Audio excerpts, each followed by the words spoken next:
ગુજરાત પ્રદેશ કોંગ્રેસના પ્રમુખ શક્તિસિંહ ગોહિલ મંગળવારે કચ્છના પ્રવાસે આવી પહોંચ્યા હતા. જિલ્લા મથક ભુજમાં વિજય રાજ્ય લાયબ્રેરી ખાતે બૂથ લેવલના કાર્યકરો સાથે બેઠક કરી હતી. રાષ્ટ્રીય કોંગ્રેસ દ્વારા ગુજરાતમાં સંગઠનમાં મજબૂતીકરણની કામગીરી કરવામાં આવી રહી છે. રાષ્ટ્રીય ઓબ્ઝર્વરોના કચ્છ પ્રવાસ બાદ મંગળવારે પ્રદેશ પ્રમુખ કચ્છ આવી પહોંચ્યા હતા. પાર્ટીના બૂથ લેવલના કાર્યકરો સાથેના સંવાદમાં તેમણે સંગઠનને વધુ મજબૂત કરવા માર્ગદર્શન આપ્યું હતું. આગામી સ્થાનિક સ્વરાજ્યની ચૂંટણીઓ માટે સજ્જ થવા કાર્યકરોને અનુરોધ કર્યો હતો. કચ્છ જિલ્લાના 10 તાલુકામાં કોંગ્રેસના સંગઠનને વધુ મજબૂત કરવા માર્ગદર્શન પૂરું પાડ્યું હતું.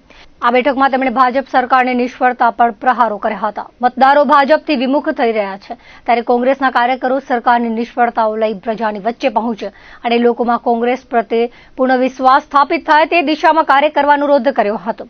આ બેઠકમાં પ્રદેશ મહામંત્રી વી.કે. હુંબલ, જિલ્લા પ્રમુખ યજુવેન્દ્રસિંહ જાડેજા, આદમ ચાકી ઉપરાંત કોંગ્રેસના સિનિયર હોદ્દેદારો, પ્રવક્તાઓ અને કાર્યકરો હાજર રહ્યા હતા.